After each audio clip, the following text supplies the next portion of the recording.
أعوذ بالله من الشيطان الرجيم بسم الله الرحمن الرحيم مولاي صل وسلم دائما أبدا على حبيبك خير الخلق كلهم. انتہائی واجب الاحترام محترم خواتین و حضرات، سیرت النبی صلی اللہ علیہ وآلہ وسلم کے مبارک موضوع کو نجمن تھوڑا تھوڑا آپ کے سامنے عرض کرنے کی سعادت حاصل ہو رہی ہے۔ محترم خواتین و حضرات، غزوہ احزاب میں اللہ تبارک و تعالیٰ نے کفار، یہود اور دیگر ان کے جو قبائل تھے جنہوں نے کم و بیش 10-12 ہزار کا لشکر لے کے مدینہ المنورہ کے اوپر چڑھائی کی اپنے اس زوم باطل کے ساتھ کہ ہم ایک ہی حملے کے اندر مسلمانوں کی بستی کو معاذ اللہ تہس نہس کر دیں گے، لیکن اللہ نے کفار کو، یہود کو اور مشرکین کے دیگر قبائل کو ذلیل و رسوا کیا اور مسلمان فاتحانہ انداز سے آپ واپس تشریف لائے۔ سرکار دو عالم نور مجسم شفیع اعظم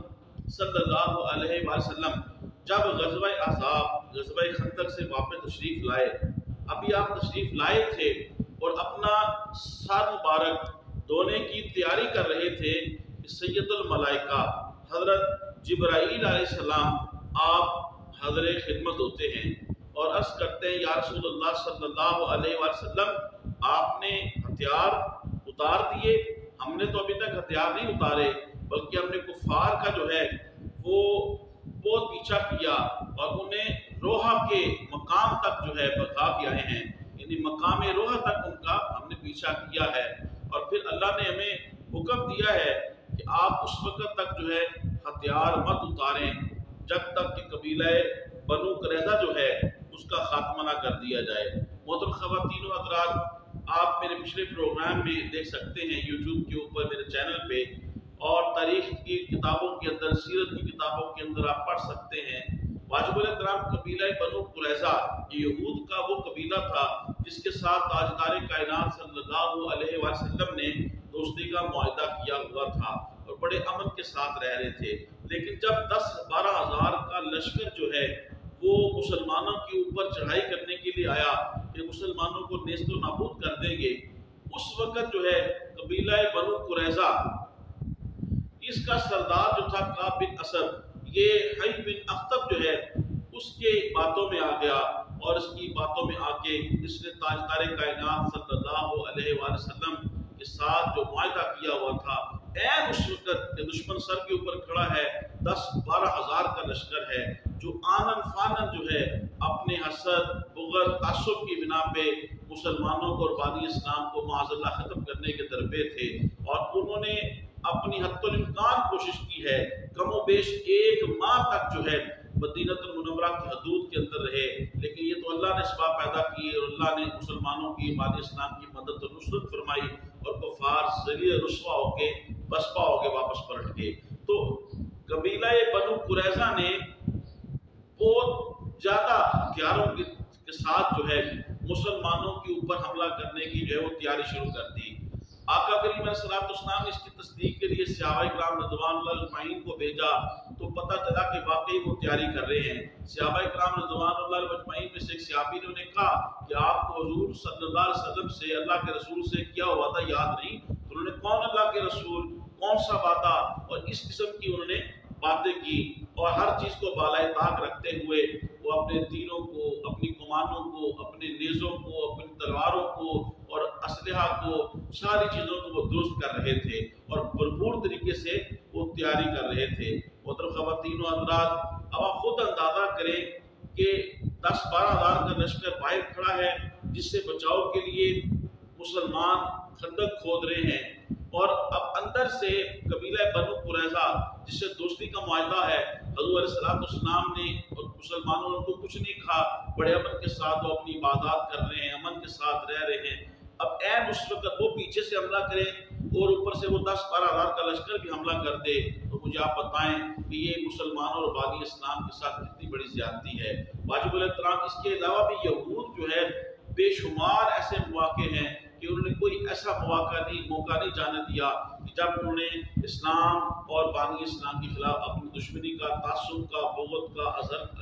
حسد کا جو ہے انہوں نے اظہار نہ کیا ہو۔ تو واجب الکرام یہ مختصر تمہید آپ کے سامنے ذکر کرنا ضروری ہے تاکہ کوئی یہ اعتراض نہ کرے کہ قبیلہ بنو قریظہ کے ساتھ ایسا کیوں ہوا۔ تاجدار کائنات صلی اللہ علیہ وسلم نے قبیلہ بنو قریظہ کا محاصرہ کیا۔ چند دن کے محاصرے کے بعد انہوں نے اپنی شکست کو قبول کیا اور ان کے مرد حضرات کو جو ہے وہ قیدی بنا لیا گیا اور ان کو باندھ دیا گیا۔ واجب الاحترام جب ان کو کیفر کردار تک پہنچانے کا وقت آیا تو قبیلہ اوس کا ایک وفد جو ہے وہ رسول پاک صلی اللہ علیہ وسلم کی بارگاہ میں حاضر ہوا اور کہا یا رسول اللہ صلی اللہ علیہ وسلم، جس طرح یہودیوں کا قبیلہ بنو نذیر جو تھا انہوں نے آپ کے ساتھ غداری کی اور آپ کو معاذ اللہ مارنے کی کوشش کی اور مسلمانوں اور بانی اسلام کے ساتھ اپنی خباثت باطنی کا اظہار کیا، ہاتھ چکنے کی، مسلمانوں کے حوالے سے تعصب کا اظہار کیا، تو ان کے بچاؤ کے لیے قبیلہ خزرج جو ہے اس نے آپ سے گزارش کی تو آپ نے جان کی امان دی اور وہ چلے گئے۔ یا رسول اللہ صلی اللہ علیہ وسلم، اسی طرح ہمارے بھی قبیلہ بنو قریظہ کے ساتھ دوستانہ مراسم ہے، تو آپ ہماری قبیلہ اوس کے وفد نے کہا کہ ہماری بھی گزارش کو آپ قبیلہ بنو قریظہ جو ہے اس کے حق میں آپ قبول فرمائیں۔ پہلے تو آپ خاموش رہے، قبیلہ اوس کا وفد آپ کو عرض کرتا رہا، اصرار کرتا تھا۔ جب ان کا اصرار بڑھ گیا تاجدار کائنات صلی اللہ علیہ وسلم ارشاد فرمایا تو پھر حضور نے فرمایا پھر تمہارے قبیلے کا ایک وفد، تمہارے قبیلے کا ایک شخص جو ہے وہ جو اس کا فیصلہ کرے گا تو وہ تمہیں منظور ہے۔ قبیلہ اوس کے وفد نے کہا ہمیں منظور ہے۔ چنانچہ قبیلہ اوس کا ہی ایک آدمی حضرت سعد بن معاذ رضی اللہ تعالی عنہ، جنہیں غزوہ احزاب کے اندر شہر حق میں تیر لگا اور آپ علیل تھے اور آپ کی خصوصی طور پہ علاقت کے اندر آپ کی مرہم پٹی کے لیے حضور علیہ السلام نے مسجد نبوی شریف کے قریب جو ہے ایک خاتون جو جراح تھی، ماہر جراح تھی، طبیب تھی، وہ مرہم پٹی کا انتظام کرتی تھی اور جتنے بھی زخمی آتے تھے مجاہدین وہ ان کی جو ہے فی سبیل اللہ مرہم پٹی کا جو ہے وہ انتظام کرتی تھی اور بڑی ماہر تھی۔ تو خصوصی طور پہ نگرانی میں آپ نے قریب بلا کے مسجد نبوی شریف میں اس جراح جو ہے اس جو خاتون جو ہے جو طب کے اور جراحت کے اندر بڑی مہارت رکھتی تھی، اپنی نگرانی میں آپ ان کی جو ہے مرہم پٹی کروا رہے تھے۔ تو حضرت سعد بن معاذ رضی اللہ تعالیٰ تشریف لائے اور آپ نے فیصلہ فرمایا۔ ایک روایت کے اندر جسٹس پیر محمد کرم شاہ الغری رحمۃ اللہ علیہ حضور ضیاء الامت، آپ اللہ تعالیٰ کے درجوں کو بلند فرمائے، بڑا امت کے لیے کام کیا اور آج بھی ان کا دیا جو ہے، ان کا چراغ جو ہے وہ روز روشن کی طرح لوگوں کو جو ہے وہ روشن کر رہا ہے۔ جہاں دارالعلوم محمدیہ غوثیہ کی صورت کے اندر، ضیاء القرآن کی صورت کے اندر اور بے شمار آپ کے کام ہیں۔ اللہ حضور ضیاء الامت جسٹس پیر محمد کرم شاہ الغری رحمۃ اللہ علیہ آپ کے درجوں کو بلند فرمائے۔ واجب الاحترام، تو قبیلہ اوس کی جب آپ کے ان کی گزارش کو سنا اور سعد بن معاذ رضی اللہ تعالیٰ عنہ کے وہ حکم مقرر کر دیا، فیصلہ کرنے کے لیے ثالث مقرر کر دیا۔ ایک روایت کے اندر جسٹس پیر کرم شاہ الغری رحمۃ اللہ علیہ لکھتے ہیں کہ قبیلہ بنو قریظہ کے یہودیوں نے خود کہا کہ آپ جو ہے سعد بن معاذ رضی اللہ تعالیٰ کو ہمارے اور اپنے درمیان ثالث مقرر کریں، حکم مقرر کریں، جو سعد بن معاذ رضی اللہ تعالیٰ فیصلہ فرمائیں گے وہ ہمیں منظور ہے۔ چنانچہ حضرت سعد بن معاذ رضی اللہ تعالیٰ عنہ تشریف لائے اور آپ نے عرض کیا فیصلہ اللہ کے رسول فرمائیں گے۔ حضور علیہ السلام شاہ فرمائے تمہیں حکم مقرر کیا گیا ہے، ثالث مقرر کیا گیا ہے، فیصلہ آپ فرمائیں۔ چنانچہ حضرت سعد بن معاذ رضی اللہ تعالیٰ عنہ آپ نے حکم دیا کہ ان کے مردوں کو جو ہے، بالغ مردوں کو جو ہے وہ یہودیوں کے بالغ مردوں کو واصل جہنم کر دیا جائے۔ محترم خواتین و حضرات، تو یوں جو ہے قبیلہ بنو قریظہ کے جو متعصب سے بھرے ہوئے، تعصب سے بھرے ہوئے، حسد سے بھرے ہوئے، بغض سے بھرے ہوئے، فتنے سے بھرے ہوئے اور شر سے بھرے ہوئے ان شر انگیز لوگوں کو جو ہے واصل جہنم کر دیا۔ محترم خواتین و حضرات، اس کا جواب میں پہلے دے چکا ہوں کہ قبیلہ بنو قریظہ کو یہ سزا جو ملی ہے یہ ان کی اپنی شامت اعمال ہے۔ بار بار مسلمانوں سے عہد شکنی مسلمانوں کو نقصان پہنچانے کے اور مسلمانوں کو مارنے کے، بانی اسلام کو معذاللہ مارنے کے، اسلام کو مٹانے کا کوئی موقع بھی انہوں نے ہاتھ سے جانے نہ دیا۔ میں دوبارہ عرض کروں گا کہ جب 10-12 ہزار کا لشکر باہر کھڑا ہو اور اس سے حفاظت کے لیے چند مسلمان جو ہیں وہ گہرائی کھود رہے ہیں اور خندق کھود رہے ہیں اس سے حفاظت کے لیے، اپنے آپ کو پروٹیکٹ کرنے کے لیے، اور اندر سے قبیلہ بنو قریظہ کے وہ لوگ اسلحہ کے ساتھ بھرپور حملہ کریں، تو پھر جب دونوں طرف سے حملہ ہو تو درمیان میں جو تھوڑی سی فوج ہوگی تو پھر اس کا کیا بنے گا۔ تو واجب الاحترام اس کے علاوہ بھی ان کے بہت سارے ایسے کام ہیں یہودیوں کے کہ انہوں نے کوئی بھی مسلمانوں کے وہ خلاف اس موقع کو جانے نہ دیا۔ دوبارہ اللہ اور اس کے رسول کی طرف سے انہیں سزا ملی۔ آج بھی آپ دیکھ لیں اور قیامت تک آپ نوٹ فرما لیں، آپ نیشنل اور انٹرنیشنل سطح کے اوپر کہ یہودی لابی